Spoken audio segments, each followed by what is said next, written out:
Assalamualaikum warahmatullahi wabarakatuh. Kami dari kelompok 4 akan mempresentasikan hasil diskusi kami dengan judul jurnal Usulan Perencanaan Enterprise Arsitektur Aplikasi Flip ID menggunakan TOGAF ADM. Kelompok kami terdiri dari Rizka Rismayanti, Firda Amalia, Nazla Ainaya, Pera Angela Lawli, dan Ilham Nurrahman.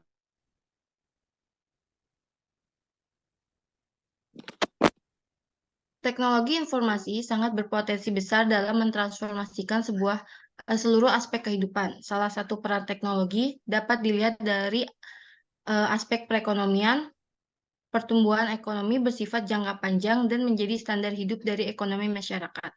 Perekonomian kian hari kian menunjukkan eksistensi dan perkembangan dalam hal teknologi. Pertumbuhan teknologi berlangsung dengan baik dari adanya jasa pembayaran setiap adanya jual beli yang dilakukan. Dengan perkembangan teknologi, muncullah inovasi-inovasi baru yang berkaitan pada teknologi keuangan.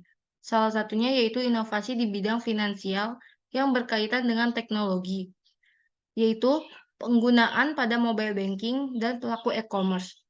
Pelaku e-commerce ini mampu menggeser cara lama dengan menggabungkan antara teknologi dengan keuangan digital. Penggabungan ini menciptakan teknologi finansial yang baru. Flip ID merupakan aplikasi yang dapat digunakan untuk kepentingan transaksi keuangan yang dapat diakses dari website Android maupun iOS. Aplikasi ini merupakan bagian dari Vintage dengan penawaran gratis biaya administrasi saat melakukan transfer antar bank. Dari segi pelayanan, aplikasi Flip ID telah memiliki layanan customer service yang dapat membantu pengguna yang sedang mengalami kendala. Namun, layanan ini memiliki respon yang sangat lambat. Keterlambatan dalam respon membuat pengguna menunggu lama untuk mendapatkan balasan dari kendala yang sedang dialami, dan terkadang pengguna juga mengalami kendala tidak bisa terhubung ke server aplikasi Flip ID. Sudah menjadi hal yang wajar apabila terdapat biaya administrasi pada saat melakukan aktivitas transfer di dunia perbankan. Aplikasi Flip ID ini menawarkan 3 keunggulan untuk para penggunanya. Antara lain bebas biaya transfer antar bank, rekening pertama tidak harus memiliki akun Flip, dan telah disahkan serta diawasi oleh Bank Indonesia. Pembahasan pada penelitian ini akan difokuskan terkait usulan perencanaan enterprise arsitektur menggunakan TOGAF ADM pada aplikasi Flip ID, dengan tujuan agar para pengguna mendapatkan kenyamanan dan memiliki loyalitas untuk perusahaan Flip ID dan dapat berkembang dengan baik untuk waktu yang akan datang. Next. TOGAF ADM adalah singkatan dari The Open Group Architecture Framework, Architecture Development Method. TOGAF ADM adalah metodologi pengembangan arsitektur yang terdefinisi dengan baik dan digunakan dalam manajemen arsitektur perusahaan. TOGAF pada awal mulanya diperkenalkan oleh Open Group tahun 1995. Dahulu, TOGAF digunakan oleh Departemen Pertahanan Amerika Serikat.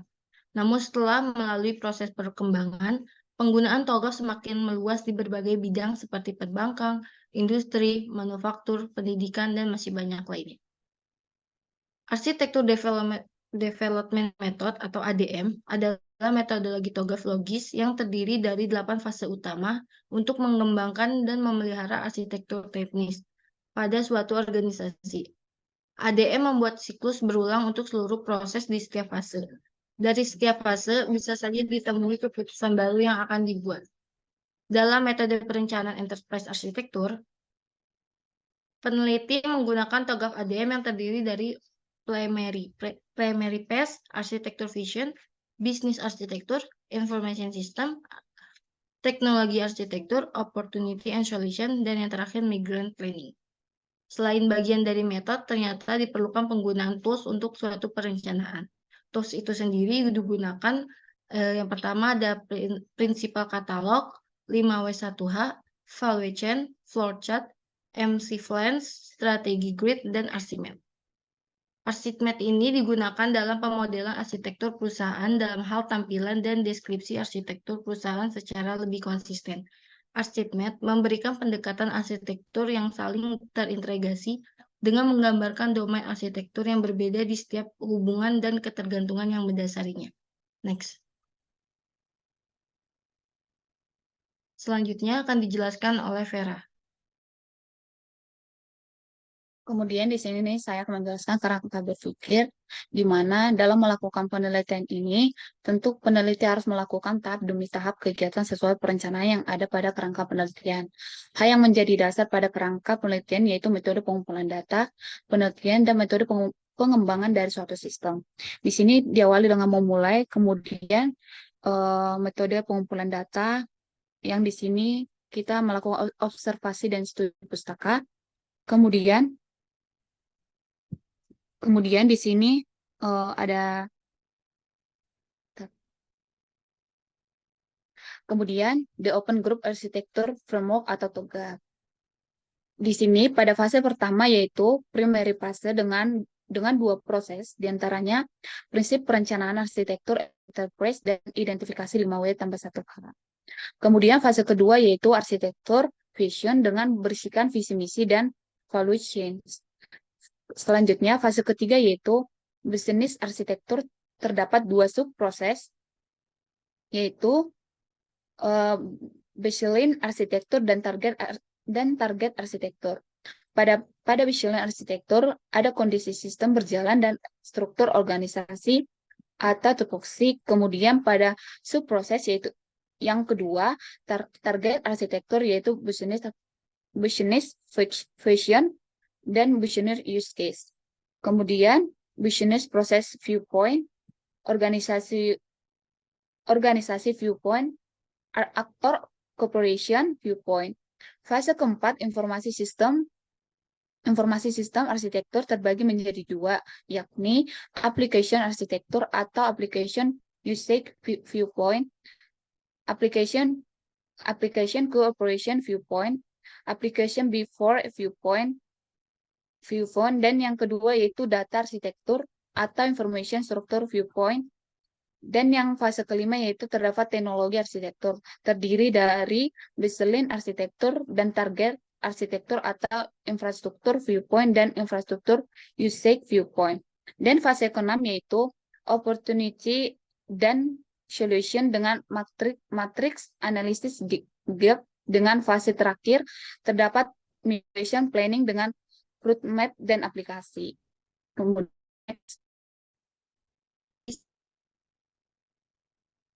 di sini ada fase TOGAF yaitu yang terdiri dari 8 fase, dimulai dari arsitektur vision atau visi arsitektur yaitu langkah pertama dalam siklus hidup ADM yaitu visi arsitektur melibatkan pengembangan gambaran yang jelas tentang arsitektur yang diinginkan untuk organisasi. Visi ini mencakup tujuan bisnis, kebutuhan pengguna, dan nilai-nilai yang ingin dicapai melalui implementasi arsitektur. Pada tahap ini, pemangku kepentingan yang relevan terlibat untuk mengidentifikasi kebutuhan dan aspirasi mereka terhadap arsitektur yang akan datang. Kemudian dilanjutkan dengan bisnis arsitektur atau arsitek bisnis, yaitu setelah kita melakukan visi arsitektur yang ditetapkan, fase ini berfokus pada pemahaman yang mendapatkan pengembangan gambaran yang jelas tentang arsitektur bisnis yang diinginkan di masa depan melalui analisis pemodelan dan dokumentasi arsitek bisnis, mengidentifikasi elemen bisnis seperti proses, organisasi layanan, dan strategi yang memungkinkan pencapaian visi arsitektur atau arsitek bisnis, juga menghubungkan kebutuhan bisnis dengan arsitektur teknologi. Kemudian, yang ketiga yaitu informasi sistem arsitektur atau arsitektur sistem informasi, di mana pada fase ini berfokus pada perencanaan arsitektur sistem informasi yang mendukung visi arsitektur dan arsitektur bisnis. Arsitek sistem informasi mengidentifikasi dan mendokumentasikan sistem informasi yang diperlukan, termasuk aplikasi dan arsitektur teknologi. Fase ini juga melibatkan pengembangan strategi, integrasi sistem, identifikasi kebutuhan data, dan pemodelan arsitektur sistem informasi. Selanjutnya, yang keempat yaitu teknologi arsitektur atau arsitektur teknologi. Pada tahapan ini, arsitektur teknologi dirancang untuk menyediakan fondasi teknologi yang mendukung arsitektur bisnis dan sistem informasi. Arsitek teknologi mengidentifikasi teknologi yang relevan, standar, dan infrastruktur yang diperlukan untuk mewujudkan visi arsitektur. Dan fase ini juga mencakup pemodelan arsitektur teknologi, analisis kesenjangan, dan pengembangan rencana transisi untuk mencapai arsitektur yang diinginkan. Selanjutnya yang kelima yaitu opportunity and solution atau peluang dan solusi. Fase ini melibatkan identifikasi dan evaluasi peluang dan solusi yang dapat mendukung visi arsitektur. Arsitek melakukan analisis rincian tentang solusi-solusi yang mungkin termasuk alternatif, risiko, dan keuntungan yang terkait. Fase ini juga mencakup pengembangan rencana tindakan untuk mengimplementasikan solusi yang dipilih. Kemudian yang keenam yaitu migration planning atau perencanaan migrasi. Di tahapan ini, rencana migrasi disusun untuk memandu implementasi arsitektur secara bertahap, atau arsitek melakukan pemetaan solution arsitektur terhadap kegiatan dan sumber daya yang terlibat dalam implementasi rencana migrasi mencakup langkah-langkah jadwal dan alokasi sumber daya. Kemudian yang ketujuh yaitu implementation governance atau pengawasan implementasi. Fase ini melibatkan pengawasan implementasi arsitektur untuk memastikan bahwa solusi implementasi sesuai dengan rencana. Pengawasan meliputi pemandu kemajuan, pengelolaan risiko, dan penyelesaian masalah yang muncul selama implementasi. Selanjutnya yang terakhir yaitu arsitektur change management atau manajemen perubahan arsitektur. Pada tahapan ini manajemen perubahan arsitektur melakukan evaluasi yang direncanakan dan dikelola secara bertahap. Next. Di sini ada fase-fase TOGAF ADM. Yang pertama yaitu primary phase. Dalam enterprise arsitektur, fase ini menjadi fase awal dalam mempersiapkan suatu perencanaan. Beberapa tahap fase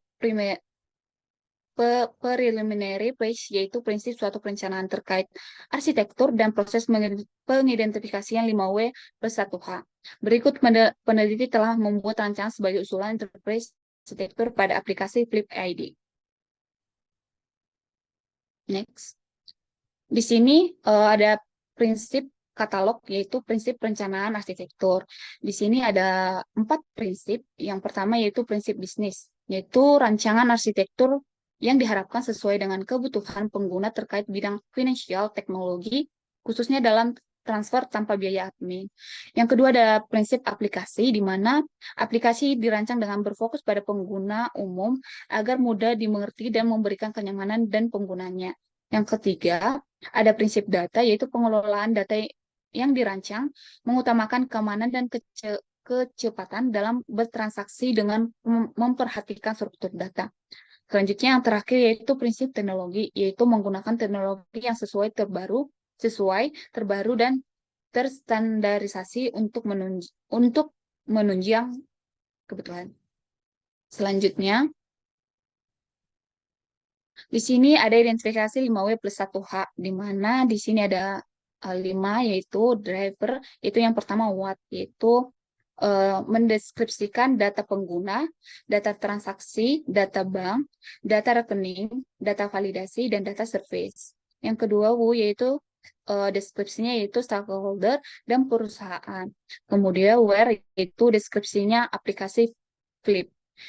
Yang keempat yaitu when, yaitu mendeskripsikan pengalikasian sistem 2021. Yang kelima yaitu why, mendeskripsikan yang pertama, terdapat gagalnya transaksi yang berdampak pada kepuasan pengguna. Yang kedua, SI dan TI yang dikembangkan dituntut memiliki kinerja yang baik dan cepat dalam publikasinya. Yang ketiga, keterlambatan dalam pengiriman uang terhadap tujuan transaksi. Yang keenam, yang terakhir yaitu HUU dengan mendeskripsikan TOGAF ADM versi 9 menjadi framework yang digunakan dalam perencanaan enterprise arsitektur. Selanjutnya akan dijelaskan oleh Ilham. Selanjutnya ada arsitektur vision. Melihat motivasi diadakannya perencanaan arsitektur dan ruang lingkupnya untuk bisa melihat motivasi diadakannya perencanaan enterprise, arsitektur, dan ruang lingkupnya. Kita bisa mengacu pada visi dari perusahaan tersebut dan analisis value chain.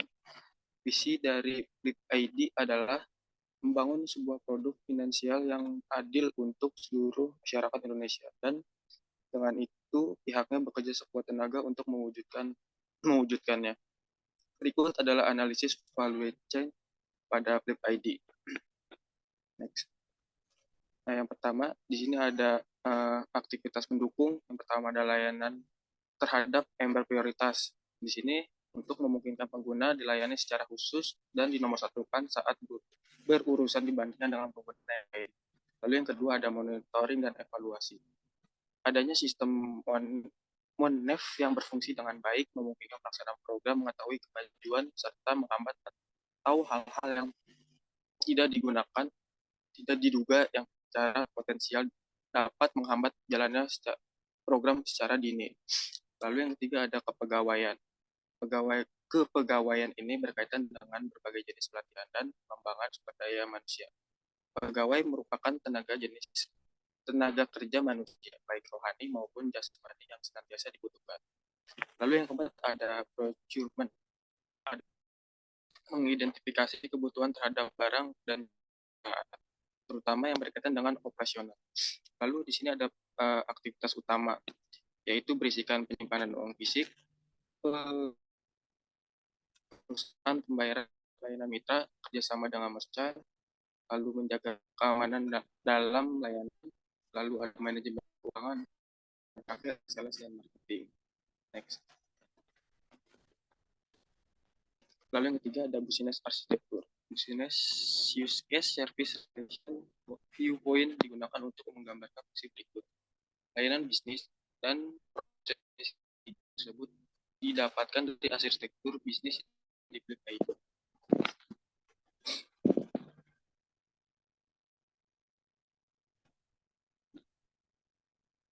Nah, selanjutnya di sini ada diagram. Di sini yang pertama bisa ada marketing. Marketing ini berisikan kreatif.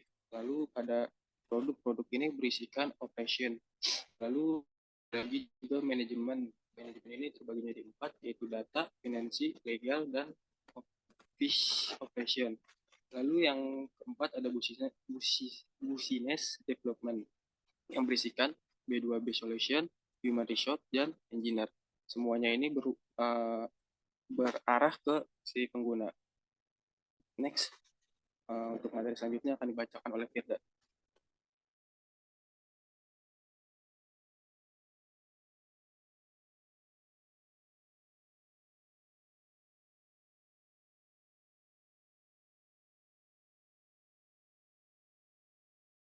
Selanjutnya informasi sistem arsitektur atau sering dikenal dengan informasi sistem arsitektur.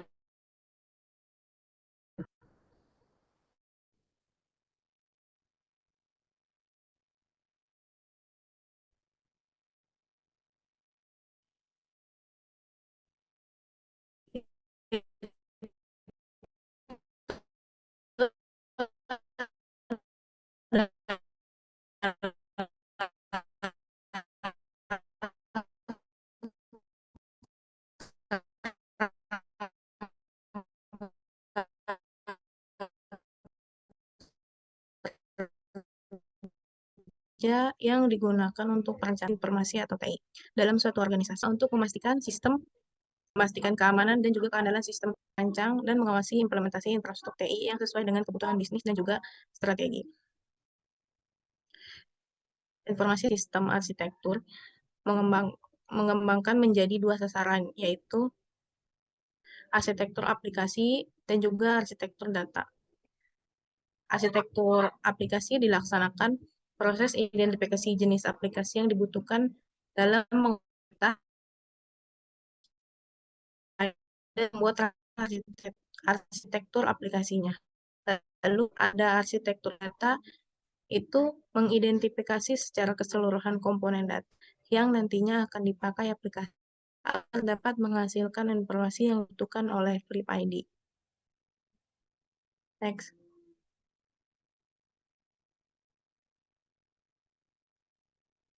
Nah, di sini ada perancangan arsitektur enterprise, diagram di depan office dan juga di belakangnya. Untuk front office di sini ada aplikasi yang terhubung hanya untuk pembayaran dan juga registrasi. Nah, ini terhubung kepada back office, di mana registrasi nanti akan terhubung ke manajemen data pengguna. Lalu untuk aplikasi ini akan terhubung kepada manajemen validasi, selanjutnya ke keuangan, lalu ke mitra bank, selanjutnya mitra bank akan terkoneksi ke akuntansi. Next. Selanjutnya ada teknologi arsitektur, yang dimana merupakan konsep dan juga kerangka kerja yang digunakan untuk merencanakan, merancang, dan juga mengelola infrastruktur teknologi dalam suatu organisasi. Ini juga melibatkan pemilihan integrasi dan juga pengelolaan berbagai teknologi perangkat keras, perangkat lunak, jaringan, dan juga sistem TI untuk mencapai tujuan bisnis. Teknologi arsitektur juga membantu organisasi untuk memiliki infrastruktur teknologi yang efisien, aman, dan juga mampu mendukung tujuan bisnis. Peran seorang arsitek teknologi sangat penting dalam merancang dan mengelola infrastruktur teknologi yang sesuai dengan kebutuhan dan juga strategi organisasi. Migration planning nanti di bawah menggambarkan hal yang berkaitan dengan struktur teknologi perbaikan yang dilakukan oleh Flip ID, guna membantu operasional suatu aplikasi dalam bentuk arsitektur aplikasi. Berikut ini adalah gambar arsitektur teknologi dengan diagram Archimedes, yaitu diagram infrastruktur viewpoint. Next.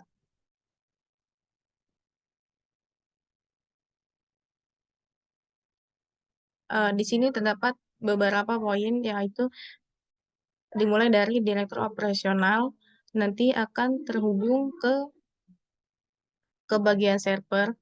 Nah, bagian server juga akan terhubung ke bagian keuangan, bagian pengembangan SDM, bagian logistik, bagian TI,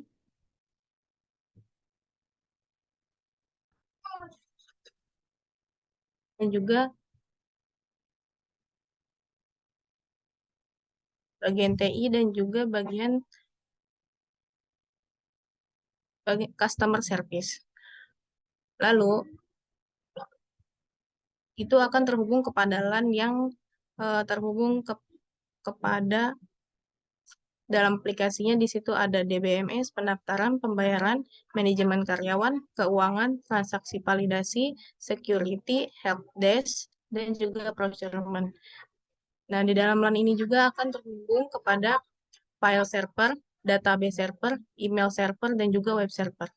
Selain itu, LAN juga akan terhubung kepada file server, database server, email server, dan juga web server. Dan juga di dalamnya akan terhubung kepada firewall yang terhubung melalui internet. Nah, untuk terhubung kepada mitra, partner itu akan terhubung kepada transaksi validasi dan juga pembayaran. Lalu setelah itu ada terhubung kepada kepala mitra dan juga customer service. Baik, penjelasan selanjutnya akan dijelaskan oleh Rista.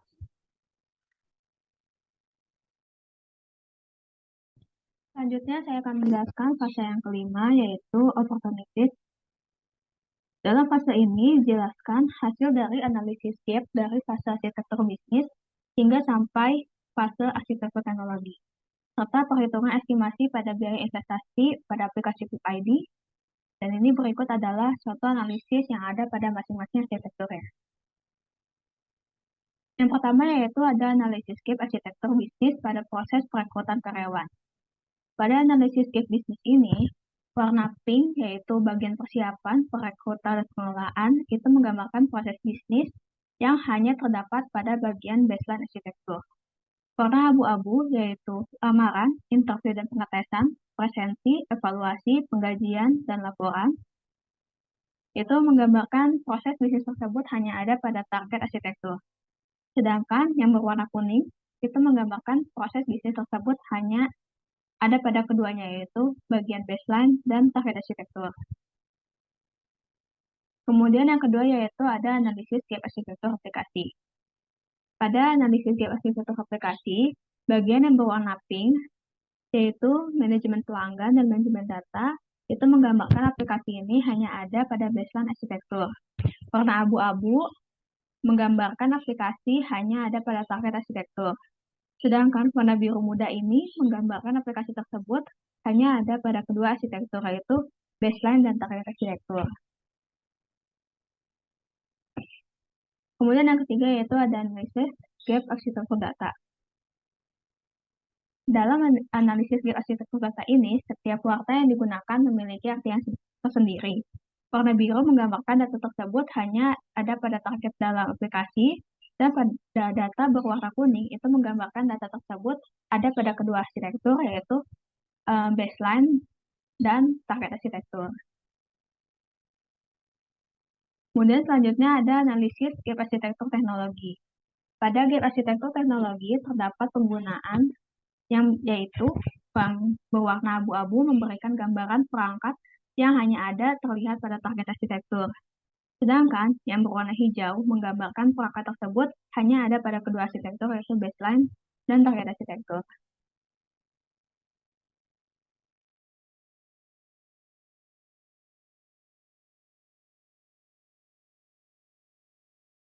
Berdasarkan pada hasil pembahasan, maka disimpulkan pada penelitian ini membuat usulan perencanaan arsitektur enterprise memakai framework TOGAF dalam metode ADM. Usulan arsitektur enterprise ini berupa blueprint atau cetak biru dari arsitektur utama pada TOGAF, yaitu arsitektur bisnis, arsitektur data, arsitektur aplikasi, serta arsitektur teknologi, yang kemudian dihasilkan target pada arsitektur bisnis dan teknologi. Dalam arsitektur bisnis ini digunakan BPA atau Business Process Automation yang merupakan otomasi proses bisnis serta teknologi informasi. Dihasilkan juga target pada arsitektur bisnis dan sistem informasi yang berguna untuk menyelaraskan proses bisnis maupun SI atau TI. Pada perencanaan arsitektur enterprise ini dibuat struktur organisasi usulan guna memaksimalkan pemanfaatan SDM dalam mengembangkan strateginya, baik pada strategi bisnis dan juga pada strategi SITI-nya. Sekian presentasi dari kelompok kami, kurang lebihnya mohon maaf. Wassalamualaikum warahmatullahi wabarakatuh.